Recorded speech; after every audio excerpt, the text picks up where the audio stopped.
Welcome to the Triage Podcast with me, Gary McGowan, and my co-host, Mr. Patrick Farrell, as always. How are you, Paddy?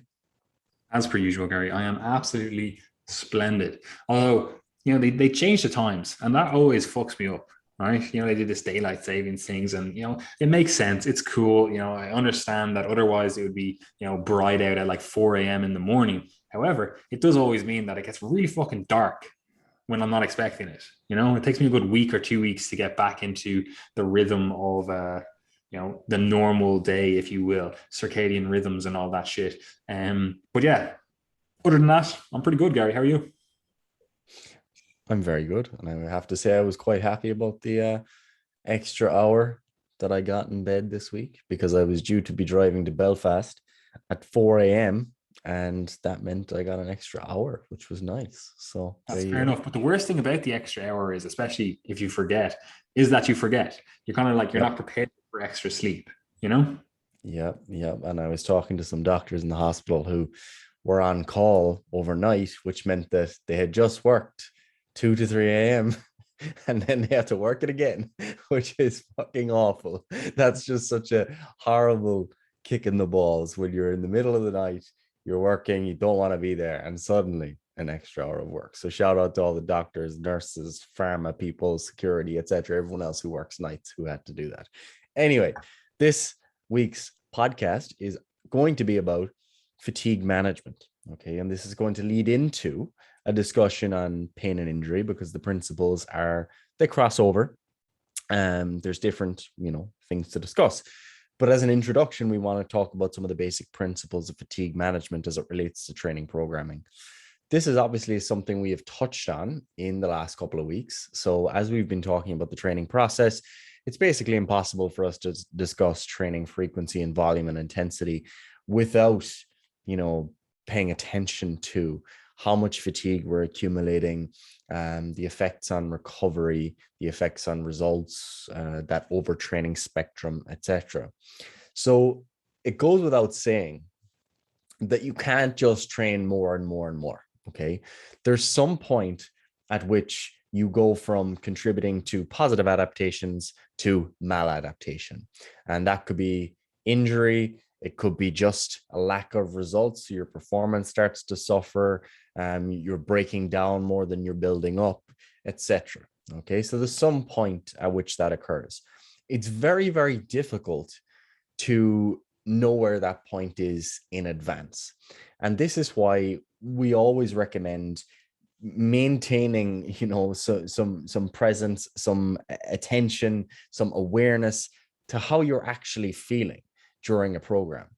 Because if someone just designs a program for you or maybe for yourself, and you say, okay, I'm going to do this, and in 12 weeks, I'm going to do this, you don't know how you'll feel on week 12. So saying that you're going to do 6 sets of squats, even though you've been doing 5 sets of squats for 4 weeks in a row now, and you're super tired and your knee is sore, sticking to the program in that context doesn't really make sense because you're getting the indicators from your body that something is not going right. You've pushed a little bit too far.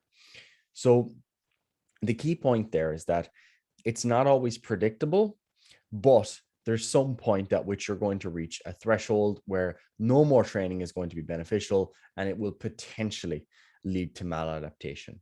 So the things that might contribute to you reaching that point are manifold. So they obviously, we start with the basic training stuff. So obviously if you're doing 10 training sessions a week, that might lead to you pushing into that maladaptive zone beyond that threshold.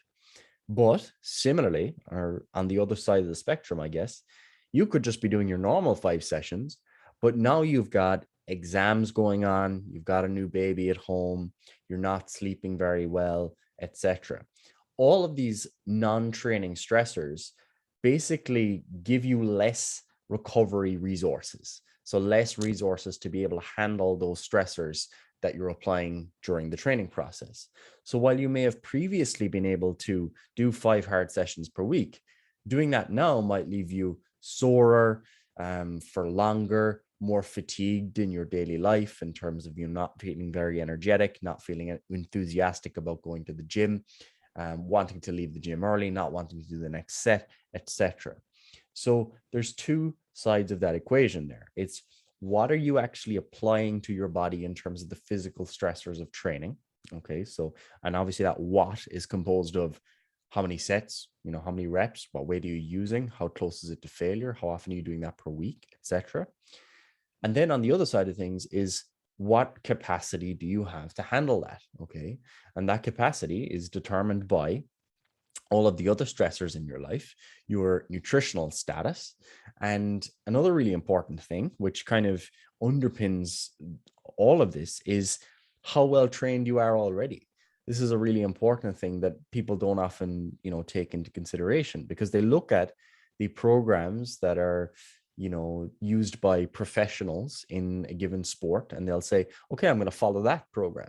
But the reality is that person has built up over a number of years, even decades, to being able to tolerate 6 hard sessions a week or 20 sets for their quads within a given session or whatever. And if you just dive in at that, you're just not going to be able to handle that stimulus, because that overall stimulus that you're applying is just far beyond your threshold already. So you have to ask yourself, how well trained are you already? Are you well trained enough to be able to tolerate the program that you're entering into? Because this is one of the mistakes that people make with the kind of principles of fatigue management, is that they'll only focus on what they do after the fact. So for example, they'll apply the MAD squat program, let's say 10 sets of 10 on squats to failure. And then they say, okay, I want to improve my recovery and my fatigue management. What can I do to recover from this program? And they'll focus on their nutrition. They'll focus on ice baths and sleeping and meditation, etc. But they're not actually addressing the fact that you can do all of that to the maximum, absolutely optimize it all. But if you're going beyond that training threshold and it's far beyond it as it is, those things are going to do very little to allow you to handle that training. So in summary, for that introductory kind of piece, I guess, training is stressful, of course. There's a certain unit of stress that you're going to be able to handle at a given point in time. You're going to be able to handle more stress over time as you adapt to it. You're going to have more of an ability at any given point in time to adapt to stressors or handle stressors if you have low life stress, if you've got better sleep, if you've got better nutrition, and so on. And there's a number of different training variables that are going to contribute to that training stress, including volume, intensity, frequency, the context. For example, are you injured already? Is this a weak muscle group versus a strong muscle group, etc.? So that's just an introduction, and I'll give you the opportunity to add anything you wish, Paddy, and then we can move on. No, that's good. Again, like it all comes back to actually looking at what we're trying to achieve with fatigue management, right? Because again, it can be very, very simple or very simplistic to look at it and go, oh, I'm going to try and manage my fatigue after being fatigued. You're like, oh, what can I do to recover from this? You do your really exorbitant, extra high volume, extra high intensity, whatever training session. And then you wake up the next morning and you feel like you're fucking paraplegic, and you're like, oh, I need to start looking after my, fatigue management here if I'm going to be able to survive this program.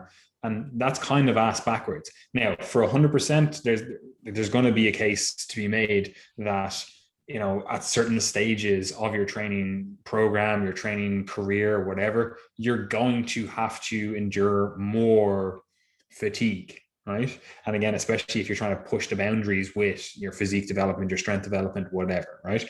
But for the average person, if you are constantly fatigued, you're probably doing too much, right?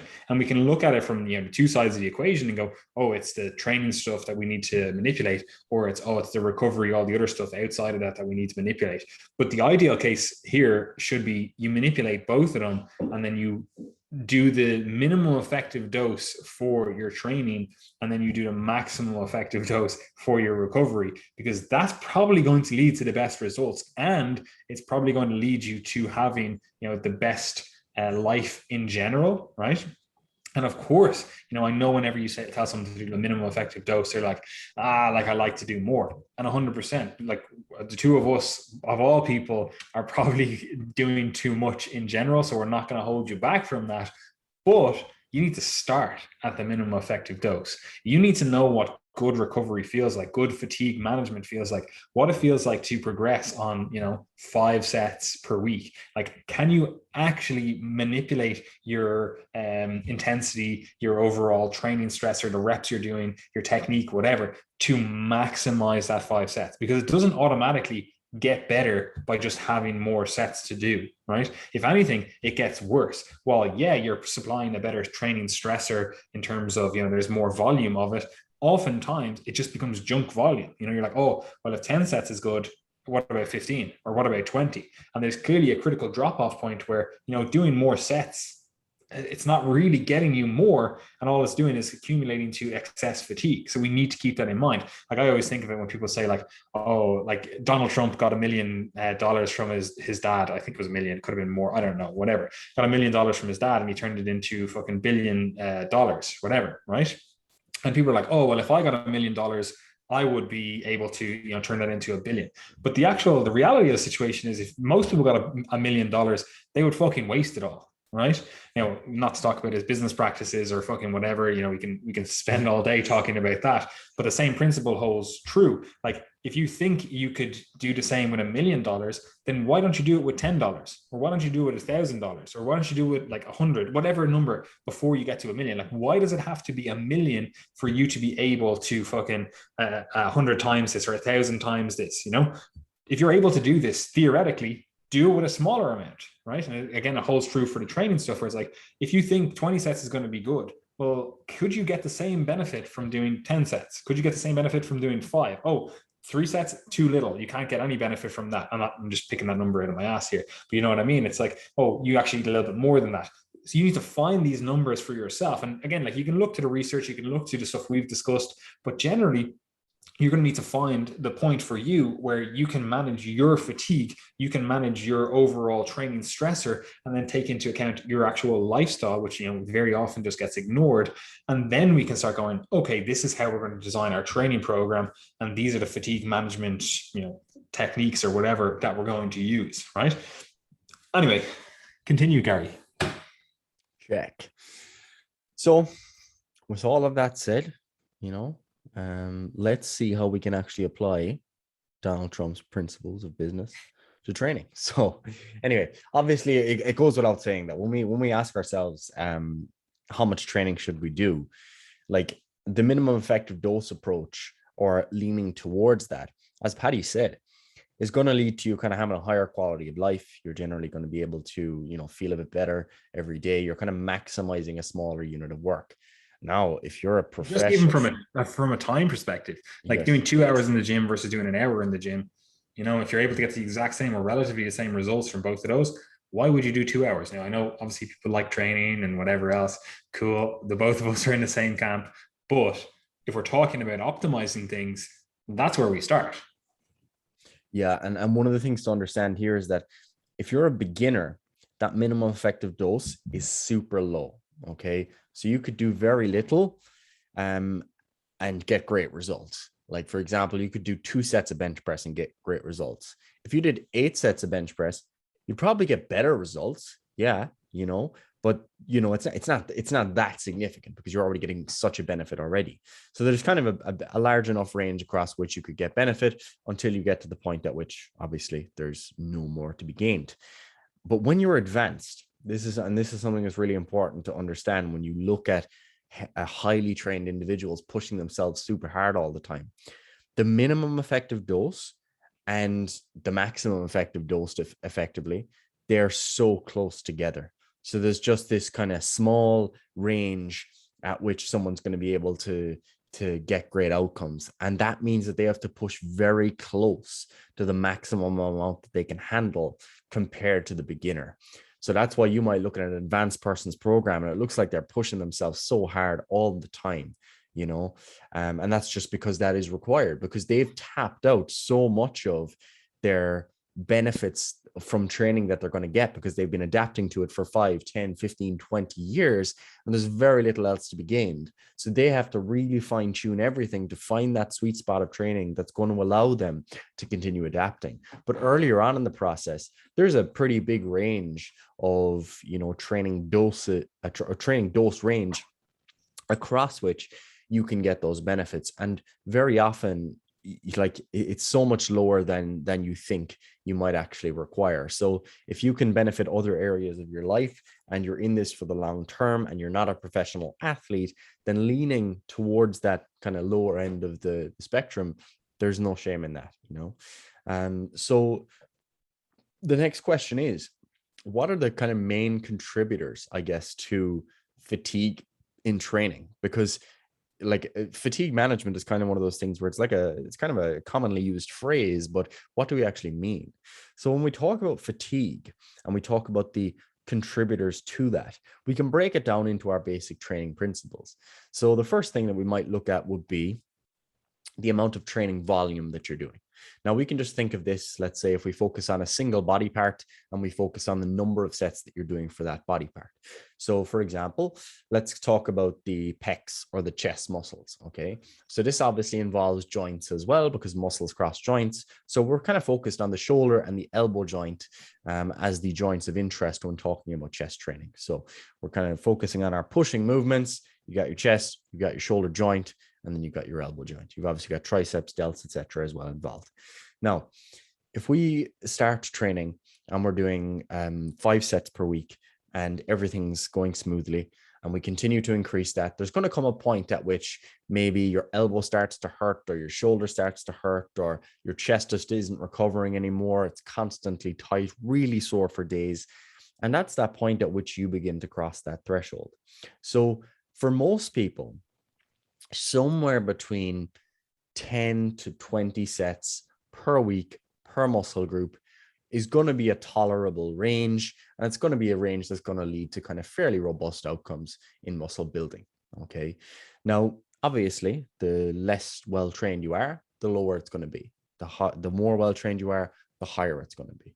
Okay, so volume is something that can be very easily well, I wouldn't say easily. I was going to say it's very easily overdone, but I think the reality is that people very often will do 30 sets per week, but they're actually only doing 15 sets of high quality, kind of like you said previously, Patty. And the remainder is kind of junk volume, like they're not really pushing themselves anymore, or maybe they can't push themselves anymore because their shoulder's starting to niggle or something along those lines. But all that extra training is contributing to additional fatigue, even if it's not of high quality to lead to additional adaptations. So you need to find that point yourself at which you feel like you're tired, your muscles have been working, maybe you're sore for a day, 2 days or so, but you're not sore consistently throughout the week and you're not experiencing significant joint pain. So I would start, if I had no idea how to set up my program, what I would do is I'd start at around that 10 set mark. I'd set out a 6-week period. And over that 6-week period, or 4 to 8 weeks, let's say, I'd build up to somewhere between 13 to 15 sets for that muscle group of interest. And then I'd see, how did I recover at 13 to 15 sets? You know, was I starting to get quite sore? Was I starting to lose quality of the reps? Or, you know, was everything just perfectly fine? And there's a point there as well where if you're feeling super fresh after those 13 to 15 sets and you barely feel like you've trained, you barely got a pump, I'd be inclined to continue pushing that volume up. Now, that also assumes that everything else has been done well. So your rep execution is good, you're choosing appropriate exercises for that muscle, you're pushing close enough to failure, etc. So that's the first thing, is volume overall. Just on that as well, we have to take into account that fatigue accumulates, right? So when you're trying to push up that volume across, the weeks, 4 to 8 weeks, whatever it is, you have to pay attention to not only the workout itself, but how you feel going into that workout. Like you might be like, okay, I'm going to bump up to 15 sets per week. I think I'm ready for it, right? Like you have to pay attention to, what did I feel like going into that session? What do I feel like going into that week? Where my muscles still fatigued from the last training sessions? Like how is the training I've done affecting the training I want to do? Because all of that helps you, make better decisions in terms of like, oh, am I actually recovering? Because what often happens, and this is especially true of the people who, propagate the idea of increasing sets across a training block, that's their mode of progression. Like, even if you didn't increase the sets, like you still have more fatigue going into week 3, week 4, week 5, week 6, week 6, because of the training you've previously done. right? And they always say, fatigue masks fitness. So you're not going to be able to express your best fitness or your best results, if you will, in the gym because you are accumulating more fatigue. And that might be what you want for sure, right? That might be the progression method you're using. However, when we're at this point and we're trying to dial in a specific amount of volume that allows us to manage fatigue, we really have to pay attention to, like, how did my last training session affect this current training session that I am doing or want to do? Like, was I going into the session feeling like, like I'm still a bit fatigued from that last session. I still feel a bit sore. I still feel like my shoulder was still a little bit at me. Like, that's all information that we can use to better dial in the, actual training, I'll say load, and by that I mean intensities and volume, so we have to pay attention to the subjective as well as the objective here. You certainly do. And when kind of transitioning a little bit, but when we talk about training volume, then we have to also ask ourselves about not just like the per muscle group volume, but what does the overall training week look like? Because this is something that you'll often see where people will say, right, you said do 10 to 20 sets. So I do 20 sets for every muscle. And then you look at their program and they've got like 20 sets for chest. And then the day after they're doing 20 sets for shoulders, like loads of pressing again. And there's huge crossover there in terms of, firstly, obviously the joints that are moving and all of the intrinsic muscles at those joints. And even like the anterior delts being worked on chest day and shoulder day. And then you look at their program again and they've got an arms day where they're doing loads of dips, and they're doing loads of skull crushers. And again, you've got this crossover in the fatigue from each session. Yeah, the classic example of this, and anyone who's really tried to push the envelope with like training volume and training overall will have seen some sort of 6-day training program, a legs push pull split, or I should say push pull leg split. That's generally the way it's framed, because obviously you have to train chest on Monday, so it's push session first.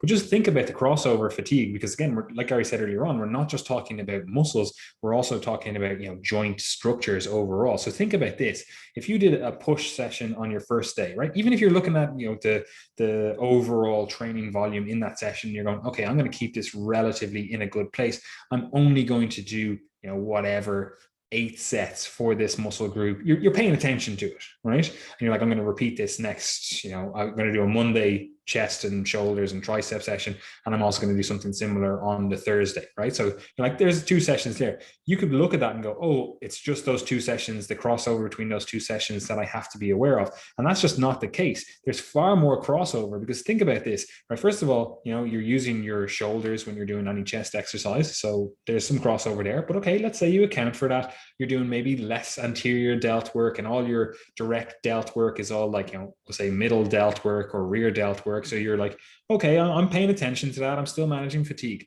But when we go into the next training session, which is supposed to be a back training session, like, we've already taxed the shoulder girdle the day before, right? So your shoulders, the musculature around there, the tendons, ligaments, etc., have all been used. And while you're thinking of it purely in terms of a context of, oh, I'm just pressing on day 1, so when I'm pulling on day 2, who cares? But your joint structures, they fucking care, because they've already been put into a somewhat fatigued state, right? But okay, maybe you manage that well, and you're like, okay, that's grand. I'm going to choose different exercises that target different things. But now you've trained back, right? And then you're supposed to be training legs the next day, and all of a sudden you're like, oh well, when I was training back, I was doing some like bent over rows, and I was fatiguing, my rhomboids, I was fatiguing my spinal erectors, I was, training the overall back. And now you're going into a leg day and you're trying to do a set of squats, which puts a lot of pressure, or we'll say, forces through the shoulders, which have been fatigued for the last 2 days. You have to hold the bar there, right?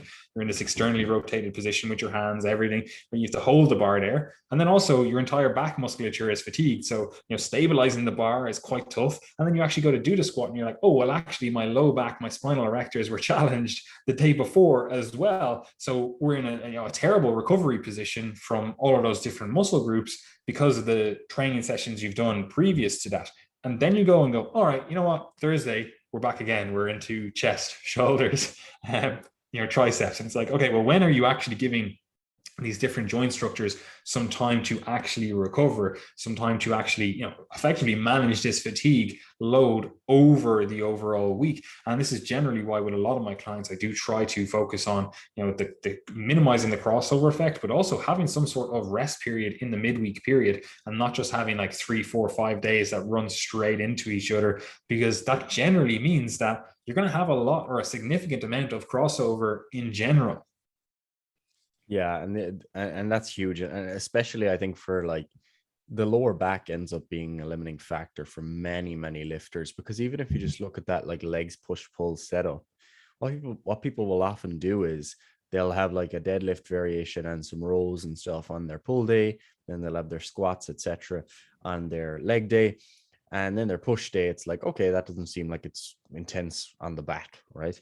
But on that push day, even little things like arching loads for all your sets of bench press and your overhead presses and everything, and then you wake up the next day and it's like, oh, lower back's just a little bit stiff, just 10%, it's not much at all.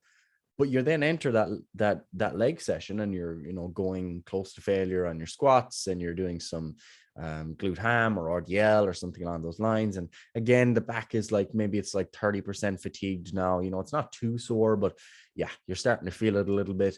And then you go into your pull day and you've got your deadlifts, you've got your bent over rows, and what you find is the deadlifts went fine, back became a bit of a limiting factor towards the end, but when it came to the bent over rows, like your lower back was now the limiting factor, and you weren't actually able to train your lats or your upper back muscles well. And that's the kind of classic example. I always have that report from people who, especially who run those kind of 6-day programs, where they're just not able to do certain exercises for their back because their lower back ends up being the limiting factor. So you have to consider the overall training week, and that's obviously really important as well for people who are doing some form of concurrent training. The classic example is a field sports athlete. GA athletes, they train Tuesday, Thursday, and then game on Saturday or Sunday, let's say, something along those lines. And they want to train their legs twice per week as well.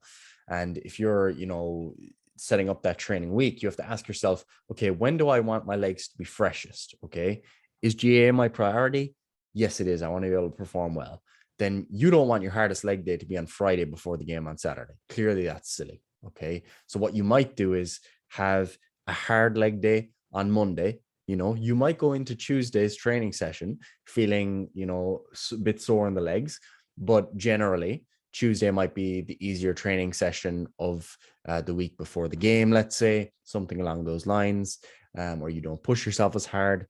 And then you do your lighter leg day on either the Wednesday or the Sunday after the game, or whatever way you end up setting it up. The general point being, or the general gist being, that you need to ask yourself, how's the fatigue from this training session going to affect performance at the time that I want to be able to perform my best? So that might actually change for you if you have a game that week or you don't have a game that week. If you're just training, you might be able to push the envelope a bit more. And then when you have that game week, you might actually pull back a couple of sets, particularly for those muscle groups that you feel might be a bit restrictive for performance. So one of the things that I would do fairly frequently would be, if I have a person who's training their legs hard, they want to get stronger legs, bigger legs, but they also want to be able to perform on the pitch, then what I might do is, on those weeks where they have a match at the weekend, is I might pull out a set from each of their hamstring exercises and tell them to leave an extra rep in the tank. It's a fairly subtle change, but it means that they're probably going to go into the game then, feeling like the hamstrings are actually fresh and that they're not already fatigued. Because especially, it's a sport by sport basis, but you want to ask yourself, what muscles are actually at risk of injury here as well? So not just performance, but also risk of injury. For example, hamstring strains, super frequent or super common in field sports. So I don't want that risk to be elevated because of training that we're doing on the side, because we want our training that we're doing on the side to be serving the purpose of injury risk reduction. So we could go over countless examples there, but the overall point is that you need to look at the overall training week first and foremost, and then you need to look at the different activities that you're doing within that week and what your priority actually is. And this all goes back to the start of the training series, where you need to do a needs analysis. You need to know exactly what you're aiming at. Is leg day your priority, or is hurling training your priority, or soccer training, or rugby training? You need to figure that out for yourself. Okay. Now, The other subdomains of the training principles that might be important here would be things like intensity. So for example, firstly, intensity in the way I guess that people kind of use it every day. How close are you pushing yourself to failure? How hard are you training? Okay. You can do a lot more sets, 5 reps from failure, than you can if you're taking every set to failure. So that's pretty simple, pretty self-explanatory. If you're going closer to failure, you're not going to be able to handle as much overall volume. So those two training principles interact all the time. The other component of that, and that's maybe a little bit more complicated, is absolute intensity. So the percentage of your 1 rep max, or how much overall weight you're lifting, and most importantly, what that is relative to your max. Okay. So if you're going in lifting 90 to 95% of your 1 rep max and you're doing that every day, that's going to be tough work. Even if you're only doing a couple of sets or 1 set, that's going to be tough work, because the overall stress on the body is very, very high as you get closer to a 1 rep max. And obviously, if you're also pushing that really close to failure, that's going to be even more challenging again. So that's something that's really important, because sometimes people will transition into a strength training phase. Let's say they normally do 8 to 12 reps, and now they're going to do loads of singles or loads of triples or loads of sets of 5. And they might, do a similar structure to what a powerlifter might do, but they haven't actually got the same capacity for handling that level of volume in that intensity range. So there's some specificity there as well, where like saying that you're going to do 5 sets of squats when you previously did 5 sets of 10 to 12, and now you're going to do 5 sets of 3, they're totally different stimuli. And you may find that that's actually far more fatiguing for you. Whereas the powerlifter, if they were to do 5 sets of 12, any powerlifter will tell you that that would be hell for them. Okay. That'd be really, really difficult.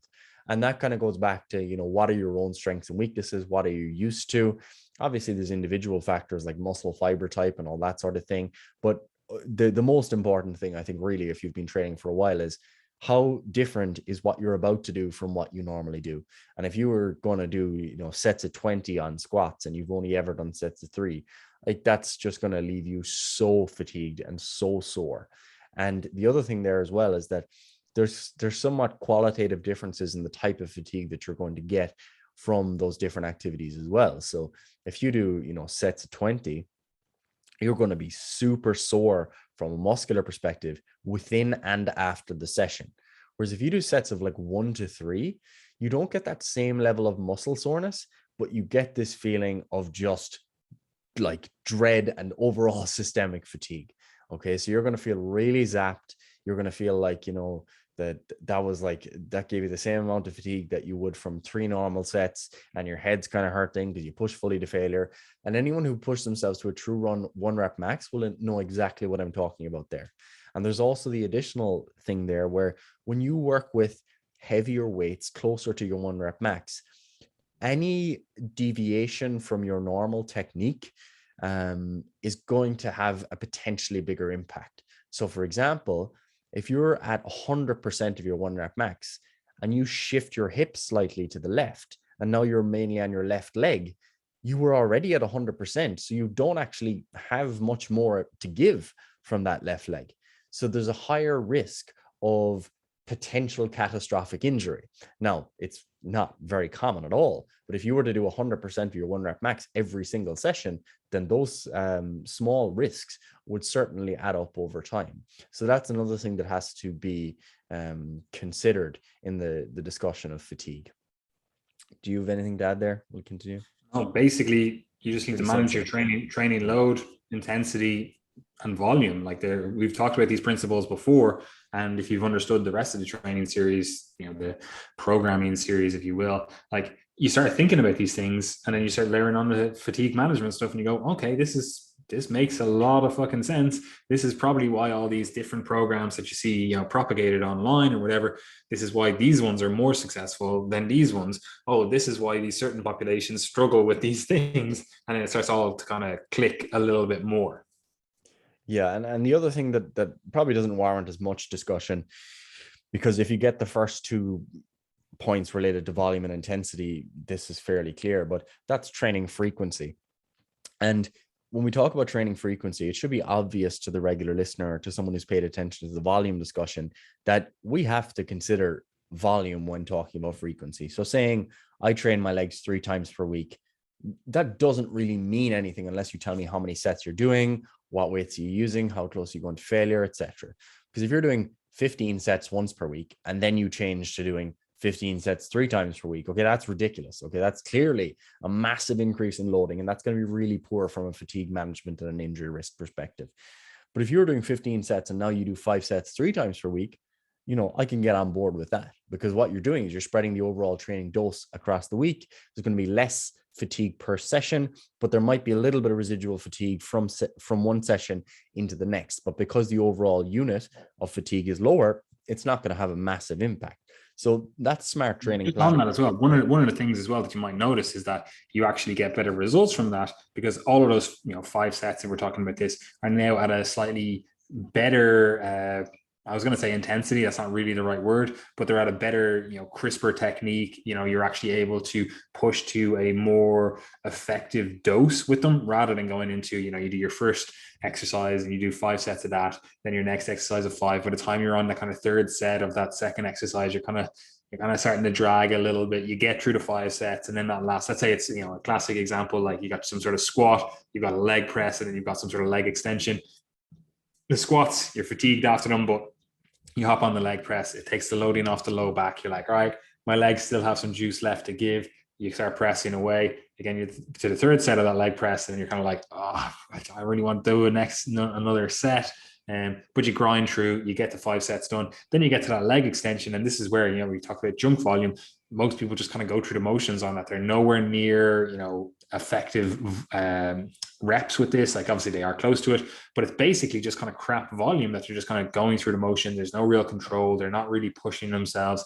And that's because you're doing 15 sets in one session. Whereas, again, if you were to even just keep the exact same exercises and now spread it over 3 sessions, all of a sudden, every one of those sessions, you have a higher quality of work, because you do your 5 sets on the first day and you're like, cool, my squats went really fucking great. They always do. I feel in a great position. Then the next day you're like, okay, I'm actually going to push these leg presses that I've never actually, prioritized before. I've always prioritized squats before them, and I'm going to really push them to, a higher intensity. And then all of a sudden you're on your Friday session or whatever it is, your third session, you're like, I only have to do leg extensions on this. And then you get higher quality work from that. Now, the thing about that is you might look at that intuitively and go, right, that's actually going to be less fatiguing than doing 15 sets in one session. But also it can, especially initially, be a little bit more fatiguing, because now you're actually doing higher quality work. Because before, you were doing 15 sets on paper, but in reality, you were doing 8 good sets, and then the other sets were kind of junk. And that's kind of what we were talking about earlier on. Yes, sir. And I think that, as you say, higher frequencies can be used really well to enhance the training process. But I mean, you have to be careful with this too, because you can take this to the extreme where you're trying to train every muscle group 4 times a week or something like that. And you run into the same problems that we ran into previously, where you've got a crossover between the fatigue from your deadlifts to your squats to your rows, etc. So, just be reasonable with it. If you're used to training at a frequency of once per week, maybe go to twice per week and reduce the volume, just split it between the 2 sessions, see how it feels, and adjust from there. Okay. So frequency. I think for most people, 2 times per week is probably going to be the sweet spot. Go on. No, that's fine. I was going to agree, twice per week. What I'll do for some people is we might do like twice per week as our average frequency. And then for a muscle group of priority, we might add a bit of extra volume at the end of one of the sessions. So for example, someone might be doing full body, upper body, lower body type of program. So they're training 4 times per week. And let's say we want to focus on, shoulders. So they've got, shoulders in their full body A, they've got shoulders in their full body B, and then they've got shoulders in their upper body as well. But maybe in full body A and B, one of them is generally more chest focused, one of them is more back focused. So it's not like we're training every upper body muscle 3 times per week, but we might focus on getting those shoulders done 3 times per week. So there's a million different ways you can set up your program. It's not really the purpose of this podcast, but just note the role that plays within the fatigue management equation.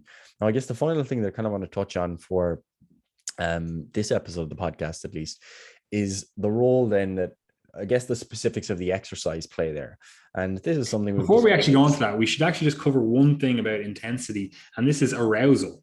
right? Yes, of Because that course. obviously plays a role, and that kind of does go into the other stuff, especially like the managing life stress stuff as well. Yeah, because And obviously, if you have an erection and you're doing like a chest supported row, like it's going to be, is that what you mean? Is it? 100%, that's what I meant. You don't get Yeah, the yeah. right blood flow, and you're not getting It's just not recovery, the doing it. nutrients, they're not going where they want to be.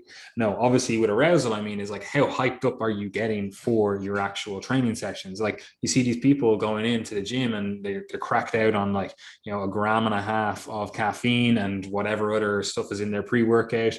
And then they're also like, listening to death metal, and they're also, watching, training montages before they get into the training session, and they're just hyped up. That's obviously more fatiguing than the person that just goes in and does a good effective session that's a little bit more, we'll call it casual, in their ability to get hyped up, right? So this is something that we obviously have to manage, and it does tie in nicely with the overall discussion of managing your stressors in general, because they also contribute to your fatigue. So if you are, again, like that redlining, you're basically snorting cocaine and caffeine to get through the day, like that's obviously different, and you're going to be far more fatigued than the person that is, calm, relaxed, and taking it easy, right? And again, you've definitely noticed this in your life. You've done training sessions where you've been more hyped up because you want to get a PR or something, and you're way more fatigued from that. But even just think about like, daily life as well, where, you've had to give a presentation in school or in work or whatever, and you're a little bit more like, anxious about it, a little bit more wound up about it and everything. After that, like you're fucking wrecked. You've literally just, you fucking dumped all of that excitatory like stimulation, and you're just kind of like, right, I'm ready for bed. And it's like, 12 in the middle of the day. So like, arousal is definitely something that we have to factor into this, and it does kind of go in with that intensity discussion, because like if you're doing like a 5 reps from failure set, like you're very unlikely to be like, right, let's get the fucking death metal on, let's get fucking as many fucking pre-workouts going. You're not going to get as hyped up for that versus someone that's going in and they're trying to hit a new 3 rep max, and it's on like a bench press, and there's no one else in the gym to spot them in case they die. So like there's different levels of arousal going into this, and that is something that obviously has to be factored in. 100%. And I mean, like this actually is something that I talk about with clients a lot, because it goes beyond the session itself. Like it's not just how hyped are you within the session, but the classic example is like sporting events and presentations illustrate this well. But even if you just focus on the training program itself, what you'll often hear from bodybuilders is when they have a really tough leg day coming up, they're thinking about it for the whole day. They're anxious going into the session. You're driving to the gym, you're feeling anxious about it. The hour or two before, you're anxious about it. You have to watch the hype videos, as Patty said. Like all of that is contributing to the fatigue that you're experiencing. It's also contributing to like anxiety beyond the session. And if you're doing that twice per week, that all starts to add up. So if you've got a training program, like this is one of the things that it's not a direct fatigue management principle, but I'll give people exercises that they enjoy and they look forward to doing, because it means that the session is no longer as daunting because they're looking forward to doing something within the session. So all of these psychological factors are really, really important to consider considering the overall fatigue experience. So moving on then just to the exercise selection, as I said just there, obviously, if you're doing exercises that you enjoy all the time rather than those that you hate, that has the potential to be less fatiguing, or it has the potential to be more fatiguing if you push yourself to failure all the time, whereas you mightn't put in any effort to exercises that you don't enjoy. So, take that for what you will. That depends on the person, depends on the program, etc.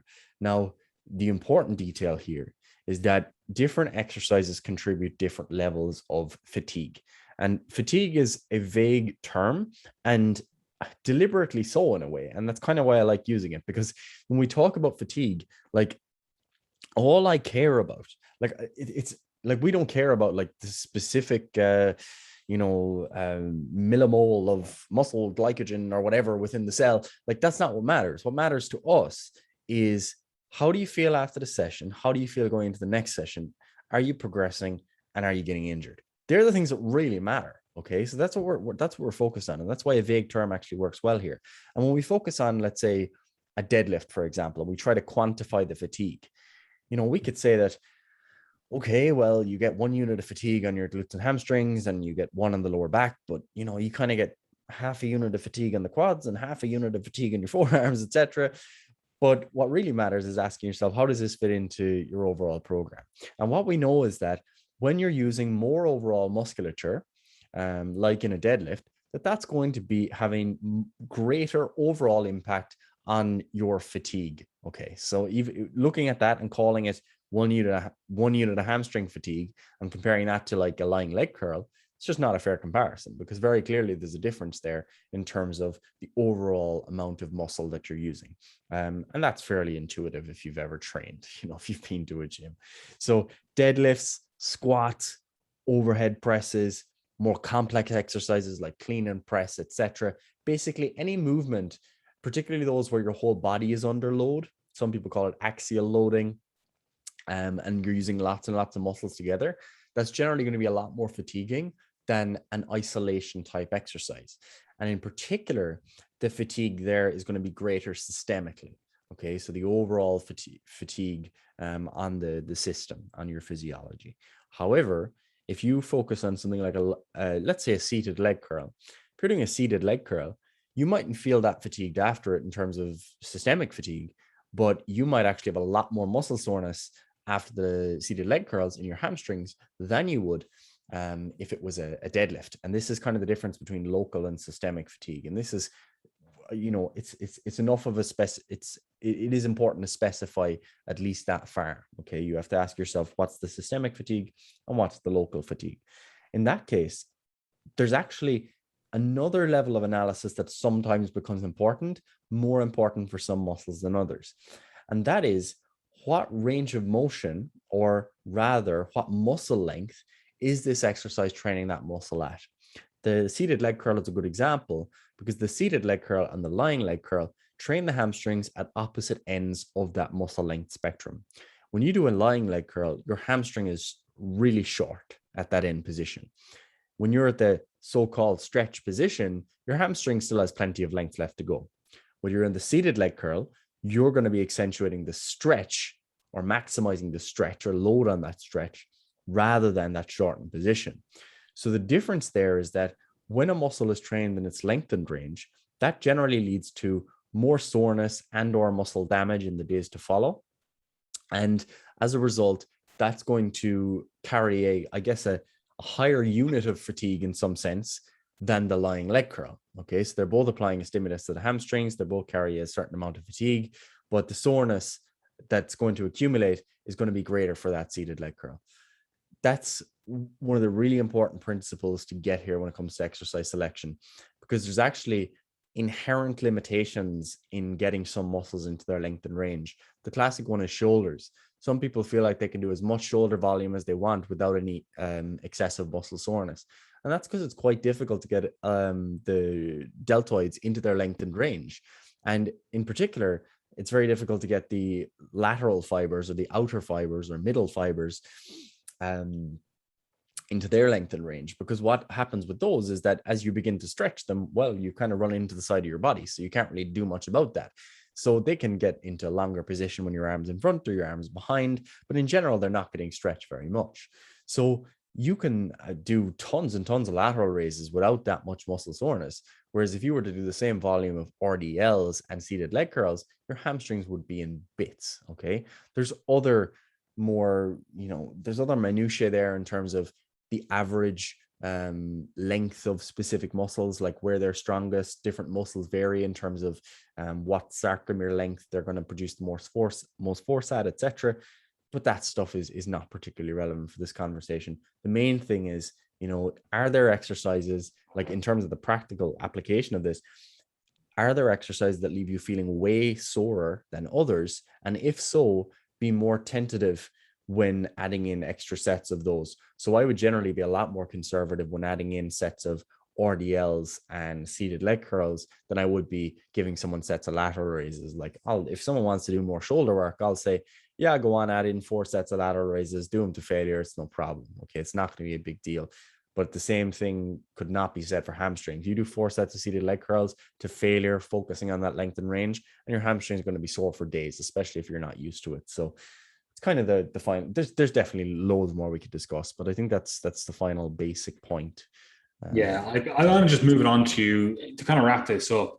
There are obviously, look, we look at the training session, how we organize the training, and that's obviously where this fits into the overall training series discussion that we've been having. However, as we've been touching on, you do have to look beyond that. And there are a few things that we can look beyond that too. Obviously, managing stress in your daily life, as we discussed, it's not just the training stress that we have to look at, it's lifestyle stress.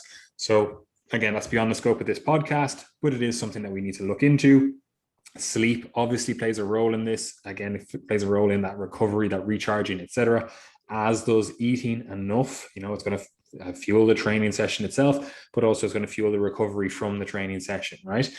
And we touched on it in the previous podcast, but periodizing your training, that's why it is important to do, right? It is important to periodize your training so that we can actually manage fatigue across the months, across the years, right? So again, go back, listen to that episode. It puts a lot of the stuff, well, once you've listened to this episode, that episode becomes even more clear again, right?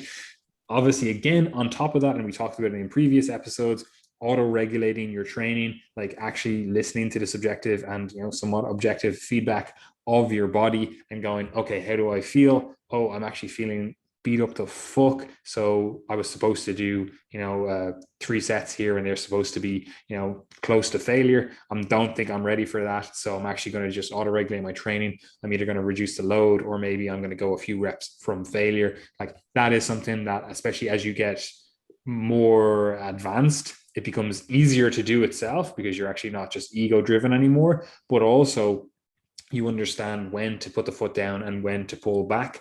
And that is something that obviously you need to develop over time.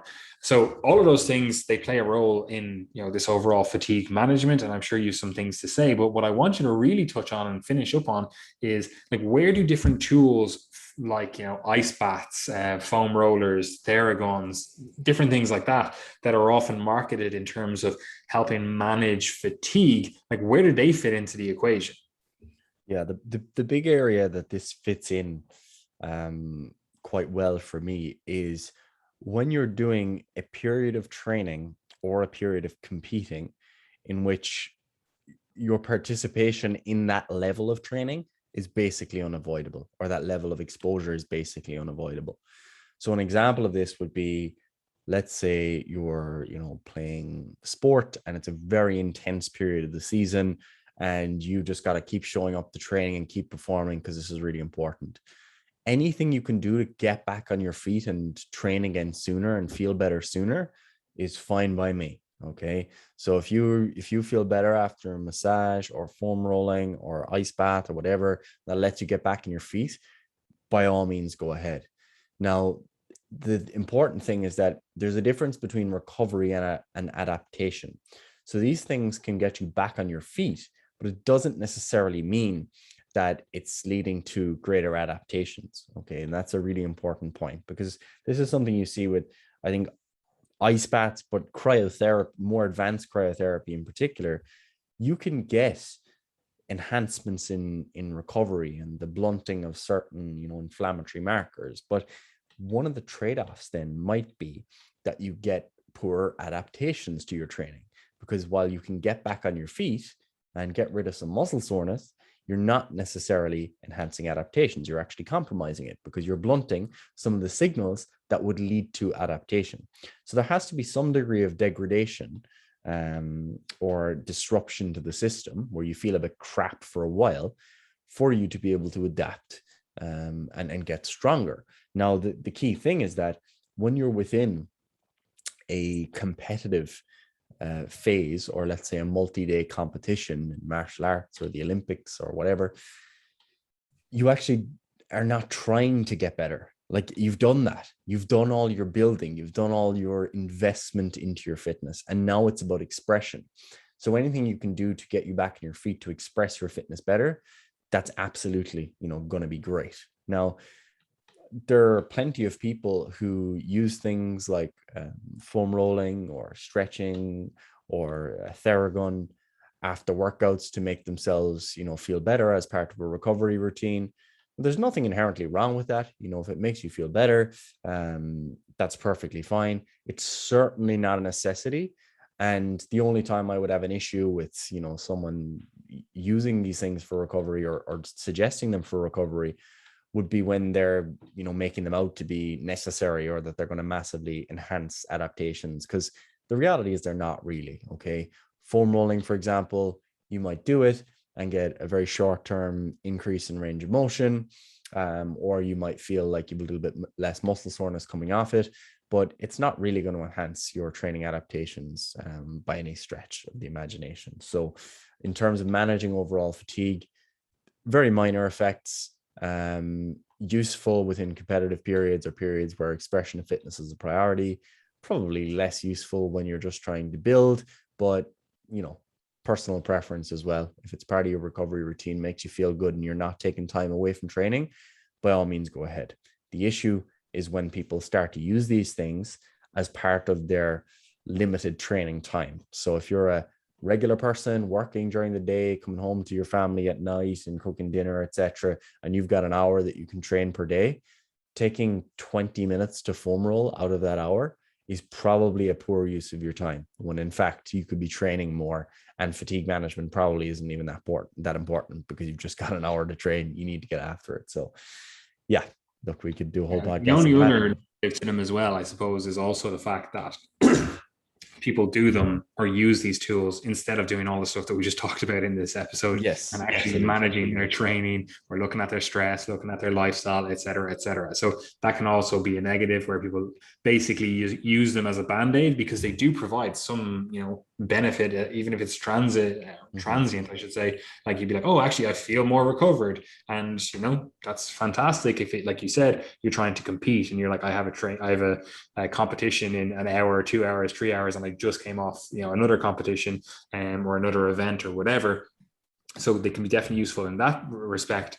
But if you're just using them every single day and you're like, I need this tool to be able to perform the next day, and you're just a general trainee, there's probably something going on there that we need to dig a little bit deeper with. Because why are you feeling so fatigued? Why are you so beat up from your training sessions, from your 3 to 4 training sessions per week, that you need these different tools to be able to train, Yeah, absolutely. Like, you see that at jiu-jitsu all the time, where guys will go in, to every training session, they're sparring 100% every single round, and they're getting tapped and etc. And then they're like, oh, what, my shoulder's at me, what could I add in to fix that? Is there an exercise I could do? Is there like a massage? Is there something I can fix it with? And the reality is that it's addition through subtraction in that case. So it's actually about, pulling back from some of those sessions, doing a little bit less hard sparring, maybe taking one day where you just do drilling, etc. Applies to every sport. So before you consider what you can add, ask yourself, is there something that actually needs to be taken away? Like, are you doing something that's unnecessary for your athletic development that's actually just adding fatigue? Because if so, it's doing nothing for you. Okay. It's just compromising your adaptation. So don't let that happen. Anyway, Gary, wrap this up. Where can people find us, etc.? Yep. So if you're interested in coaching with us, you can get in touch with us. You'll find information in the description box below. We do have coaching spaces available. I believe all our coaches have spaces at the moment. It's coming up to Christmas. Okay. It's generally not the period of time that a lot of people are interested in getting involved in coaching, because they're thinking, Christmas is coming, blah, blah, maybe in the new year, but there's no harm getting started now. Okay. Generally what we find, even if people don't want to get started now, find out the process, because what always happens every single year, people go in and go, it's the first week or the second week or the third week of January, and then they're like, oh, I'm just going to reach out to this coach. And I'm like, I do calls, I talk to these people all the time. Like, you might not get a call booked in for another 3, 4, 5 weeks after that initial inquiry, especially in January. So factor that into your overall thought process, that if you think you're going to want to start in January, like, you don't have to start now with us. You can have a discussion, you can see what our prices are like, you can see what our availability is like, what we think, if we're actually even able to help you, because like, we don't work with everyone. And then if that's, you think it's ready to go and you're like, can I start in January? Like, as long as I know that, cool, we can get you going. But if you're going to go, oh, I'm going to inquire in January, like, you could be waiting till February to even get on a call. Yeah, absolutely. So if you are interested, get stuck in. One thing I was going to say is that generally what we notice is that people do a lot better going into the new year if there's got some momentum going already. So Christmas can be a bit of a break, and it always is for most of our clients, to be fair. And that doesn't tend to be too obstructive to the coaching process. All it means is that up to around the 20th or 21st of December, people are going strong. And then, they, have a bit of a blip for a week or a week and a half or whatever. And then they're kind of motivated going into the new year because they're saying to themselves, oh God, I can't wait to get back into my routine. I can't wait to get back to how I was feeling. I can't wait to get back to the gym. And that back to is a lot easier than just starting. Okay. So if you start now, I guarantee you the new year will be a lot easier for you. So let's make 2022 strong. Otherwise, you can follow along with our free content, which you can get plenty of on our socials, Instagram in particular. We have a lot of free content going out, tons and tons of stuff that you could be learning. If you just follow our page and you read each post that we put out each day, you will learn so much about training, about how we coach our clients, about nutrition, some psychology stuff, etc. It really will help you to try to improve your own results and even design your own program, design your nutrition, etc. So you don't have to get coaching. You can use our free info and still make great progress. If you're a coach, we do have a member site for you as well. So if you're interested in enhancing your own education, you can sign up to the Coach's Corner for a new low price of 15 euros per month. Okay, so pretty cheap. It was previously a lot more expensive and we brought it way down. And we just want to get plenty of people in there. It's not our main money maker at the moment, so to speak. It's just, ticking away in the background. We're putting out lots of content there. There's so much content in there already, so much that you could be learning in terms of training, anatomy, physiology, nutrition, coaching principles, etc. And we want to be able to support any coaches that want to enhance their education. So check that out if you want. You can sign up for a month and unsubscribe if you want. But generally, people stay for a number of months. So yeah, that's us. I have nothing else to add. So yeah. Fantastic. I forgot that I had the record button and I had to click stop. So I am the captain now.